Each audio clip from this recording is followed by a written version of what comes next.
Bem-vindos ao BLT, Bíblia, Literatura e Teologia. Se a Bíblia é o nosso alimento, uma boa literatura acompanhada de uma excelente teologia, a ordem dos fatores não altera o resultado, é uma excelente alicerce para a nossa vida devocional, para tudo que nós temos.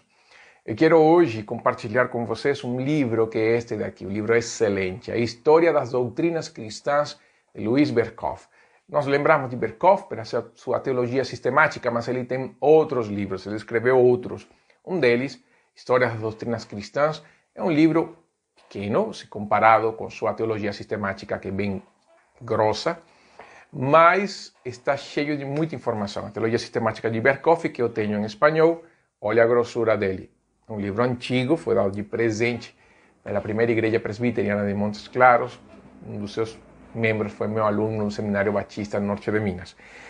Então, hoje eu quero falar um pouco sobre uma situação bem interessante. É algo que nós, possivelmente, pelo nome, nós não conheçamos, mas que na prática muitas pessoas acreditam. Eu quero falar do pelagianismo. Você vai falar assim, o que é pelagianismo? O pelagianismo é uma teoria que surgiu por um bispo chamado Pelágio. Pelágio foi contemporâneo de Agostinho. E essa contemporaneidade dos dois, de Pelágio e de Agostinho, trouxe conflito entre eles. O Pelágio teve uma vida tranquila, sossegada, uma vida muito boa. Ele foi bispo na Bretanha, foi muito bem, foi muito tranquilo, andou bem em todas as coisas, porém, isso permeou a sua teologia, principalmente em questões da graça e do livre-arbítrio. Eu quero ler justamente Berkhof para que vocês tenham uma ideia do que Pelágio pensava. Pelágio, então, conforme Pelágio, Adão, ao ser criado por Deus, não fora dotado de santidade positiva. Sua condição original era neutra, nem santa nem pecaminosa, mas com capacidade tanto para bem como para o mal. Teria uma vontade livre e inteiramente indeterminada, o que o capacitava a escolher com igual facilidade qualquer dessas alternativas, seja o bem, seja o mal. Podia pecar ou refrear-se do pecado conforme lhe conviesse. Sua mortalidade não dependia da sua escolha, pois fora criado mortal no sentido que já estava sujeito à lei da morte, sem qualquer mal antecedente em sua natureza que de qualquer maneira pudesse determinar o curso da sua vida, ele escolheu o pecado. Berkhof continua dizendo que no pensamento de Pelágio não existe transmissão hereditária de natureza pecaminosa ou de culpa e, consequentemente, não existe tal coisa como o pecado original. O homem continua nascendo na mesma condição em que Adão estava antes da queda. Está isento não só de culpa, como também de poluição. Não existe tendências e desejos maus em sua natureza que inevitavelmente resultem em pecado. A única diferença entre um homem e Adão é que aquele conta com um mau exemplo à sua frente. O pecado não consiste de afeições ou desejos errôneos, mas somente de atos separados da vontade. E aí? Na prática, nós vemos isso com as crianças, com os nenéns, quando as pessoas falam assim, que este neném é tão inocente. Você já viu isso? Você com certeza também já falou, eu já falei isso também em outras ocasiões. Nós temos aquela impressão de que a criança nasce inocente. Pois bem, se você pensa dessa maneira, parabéns, você é do grupo do Pelágio. Então, qual o problema do Pelágio? O problema do Pelágio, se nós podemos dizer que há algum problema, mas que tem, e é verdade, há um problema com Pelágio, é justamente aquela ideia de que o pecado não vem dentro da nossa natureza. É verdade, até certo ponto, é verdade que Adão foi criado, e é uma verdade, aliás, é verdade, Adão foi criado sem pecado.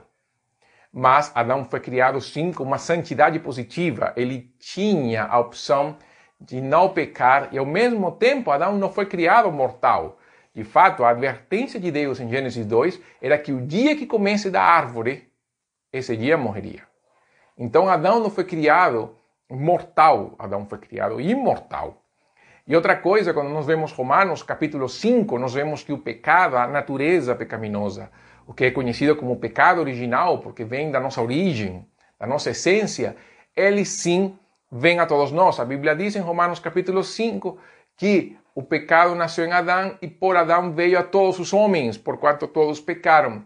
Adão sendo o nosso representante naquele momento, no dia que Adão pecou, todos nós nele pecamos juntamente, por isso a natureza pecaminosa está em nós, viva, permanente, nascemos pecadores. Para Pelágio isso não podia existir.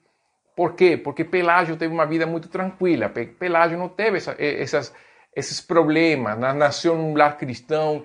Pelágio foi um cristão exemplar, foi um cristão tranquilo, trabalhou na Bretanha de uma maneira boa, sem dificuldades, houve conversões. Então ele pensou assim, a vida é desse jeito, então deve ser assim, a Bíblia deve trabalhar dessa forma. Mas a Bíblia não vai trabalhar esse conceito. É verdade que o conceito do Pelágio nós vemos isso até hoje. Quando se pensa que o homem nasce bom e as circunstâncias se tornam mal. Salomão fala algo parecido em Eclesiastes, mas na verdade Salomão se refere a Adão. Deus criou o homem bom. Deus criou Adão bom. Nós vemos isso na Bíblia. Quando Deus cria o homem e a mulher, a Bíblia fala que Deus viu que era muito bom.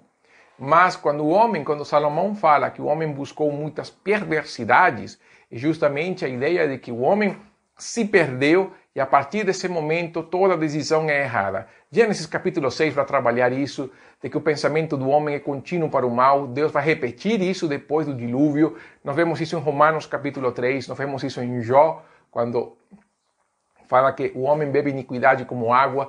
Nós vemos isso ao longo da palavra de Deus. Nós vemos isso em Efésios capítulo 2, nós vemos isso em Tito capítulo 3 também. A natureza pecaminosa do ser humano, ela é extrema, ela é difícil, ela é dura e ela é uma realidade. Não existe pessoa inocente, não existe criança inocente, não existe um neném inocente. Todos somos pecadores. Todos nascemos condenados. Todos nascemos já com um carimbo da condenação nas nossas testas. Por isso, a importância da pregação do Evangelho, inclusive para crianças. Não pense que por uma criança ser criança, ela é salva, porque ela não é. A salvação vem por Cristo Jesus, o nosso Senhor. Há um mistério que não há como resolver. A Bíblia não fala com relação àquelas crianças que não conseguem falar e que ainda o seu desenvolvimento cognitivo está em processo. A Bíblia não fala, mas uma coisa a Bíblia é clara. Nós devemos pregar o Evangelho a toda criatura. E outra coisa, nunca pense que nós somos tão bons, que Deus então teve misericórdia de Deus e nos salvou. Pensar assim é ser um semi-pelagiano. Sim, é um semi-pelagiano. Por quê? Porque coloca bondade em nós suficiente para Deus nos salvar. E a Bíblia não vai mostrar isso. Uma leitura de Romanos, nos primeiros 5 capítulos, vai mostrar que esse pensamento necessariamente é herético. Então não há nada em nós que nos aproxime de Deus. Então por que Deus nos salvou? Tito vai falar isso, é a bondade de Deus, é a misericórdia de Deus. Ele nos salvou não por causa das nossas obras de justiça, mas por causa da sua misericórdia e graça. Quando Pelágio colocou a sua teoria, justamente as dificuldades que houve com Pelágio foi que ele colocou a natureza humana acima da graça de Deus. Mas quando nós vemos que nós somos realmente pessoas perversas e que o nosso pecado nos afasta do Senhor, nós contemplamos Jesus, contemplamos a cruz e vemos realmente quão grande amor Deus teve por nós. E nós podemos ver João 3,16 de uma maneira mais sublime. Porque não foi por mim, não foi por você, não foi a minha vida que moveu Deus. Ele mesmo quis nos salvar, Ele mesmo quis dar a sua vida em resgate por nós. Então, não sejamos pelagianos ou semi-pelagianos. Dependamos da graça de Deus, da suficiência de Cristo como Salvador. Agostinho, que foi a pessoa que esteve do lado dele, contemporâneo, nas suas confissões ele mostra o quão pecador ele foi e como ele encontrou a graça, não através das suas obras, mas através de Cristo. Nós temos as Escrituras para lembrar-nos disso. Cristo é suficiente, mas eu sou insuficiente.